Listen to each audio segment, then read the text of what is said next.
ছবিটা মুক্তি পাবে কবে, মানে ছবিটা দেখার আগেই তাদের একটা ভেতরে একটা এটা ছিল যে ছবিটা সম্পর্কে তাদের একটা খবর ছিল আর কি, বা আদিত্যর কাজের প্রতি তাদের একটা আগ্রহ ছিল যে আদিত্যর নেক্সট ছবিটা কি হতে চলেছে।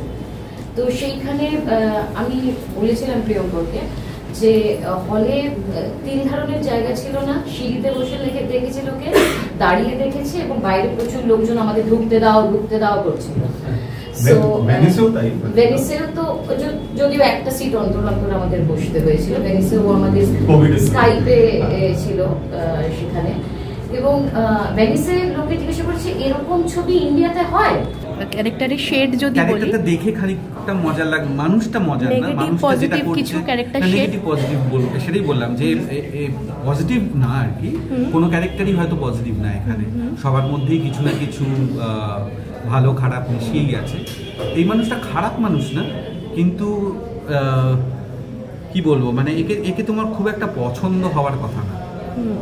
মানে যেরকম দেখা যাচ্ছিল, আমরা ট্রেলারে দেখলাম যে নাচ একটা ওরকম নাচছে না, কিন্তু ওরকম একটা গ্যাদারিং এ রয়েছে, হ্যাঁ চটুল জিনিসপত্র তার পছন্দ করা, হ্যাঁ ওর ওই রুচিগুলো একটু চিপ আর কি, কিছুটা মেলে, আদর্শগত কিছুটা আছে ওর মধ্যেও, যেটা ওর প্রাপ্য, সেই প্রাপ্তির জন্যে, সেই প্রাপ্যটা পাওয়ার জন্যে ও মানে সব কিছুর সাথে লড়ে যেতে পারে, সিস্টেমের সাথে, আত্মীয় পরিজনের সাথে, কিন্তু তারপরে অনেক কিছু হয় যেটা ছবিতে দেখা যাবে, কি সেটা কম্প্রোমাইজ করে নিজের সাথে বা পারিপার্শ্বিকের সাথে, সেটা দেখা যাবে ছবিতে। এই অপেক্ষাটা বড় দীর্ঘ ছিল, 2019-এ শুটিংটা করা, 2021-এ ভেনিসে যাওয়া, তারপরে বাবাকে হারানো, বাবাকে এই ছবিটা মানে বাবা না দেখেই চলে গেল। বাবা ইনফ্যাক্ট বলেছিল যে টুম্পা আমি বোধহয় তোর এই ছবিটা দেখার জন্য বেঁচে আছি। তো বাবা না আমার প্রত্যেক ছবির প্রিমিয়ারে যেত, আগে যেত, আর আমি যে ঢুকছি, ফটোগ্রাফার্স বা সব কিছু ছবি তুলছে, ইন্টারভিউ নিচ্ছে, এটা বাবা দূর থেকে দাঁড়িয়ে বাবার একটা তৃপ্তি হতো, আমার মেয়ে, একটা গর্ব হতো। সেইটা আমি এইবারে আমার ভাইকে বলেছি যে বলতে তুই প্লিজ আসিস, বাবা তো নেই, বাবা তো আসতো, তুই প্লিজ আসিস। ভাই বলেছে আসবে। ব্যাঙ্গালোর ফিল্ম ফেস্টিভ্যালে আমি না যখন বাবা চলে যায়,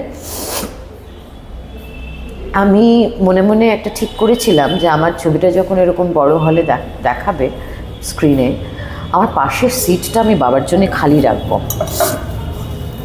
ব্যাঙ্গালোরে যখন ছবিটা ফেস্টিভ্যালে দেখায়, ভিড় উপচে পড়ছে, লোকে দরজা বিয়ে করছে, ঢুকতে দাও, বলছে আর হবে না, আর ক্যাপাসিটি নেই, লোকে সিঁড়িতে বসে দেখছে, দাঁড়িয়ে দেখছে।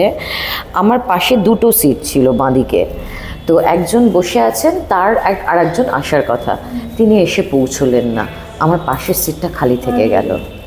এটা অলৌকিক বলবে, কাকতালীয় বলবে, আমি তো অলৌকিকটাই ভাববো, আমি তো ভাববো যে আমার বাবা আমার পাশে বসে দেখেছে সিনেমা।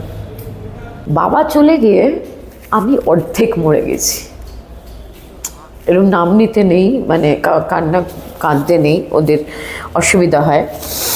আমার বাবা যে কী ছিল, আমার সাথে যখন শুটিংয়ে যেত, আমি পরে জেনেছি বাবা উইদাউট পে হয়েছে অফিসে, কোনোদিন জানতে পারিনি, কোনোদিন আমার কাছ থেকে একটা নয়া পয়সা, আমি আছি মাথার উপর গাছ হয়ে। So I am so blessed, so lucky to have parents like my বাবা মা, আমার ভাইটা, সো আমি আমার মেয়েটা,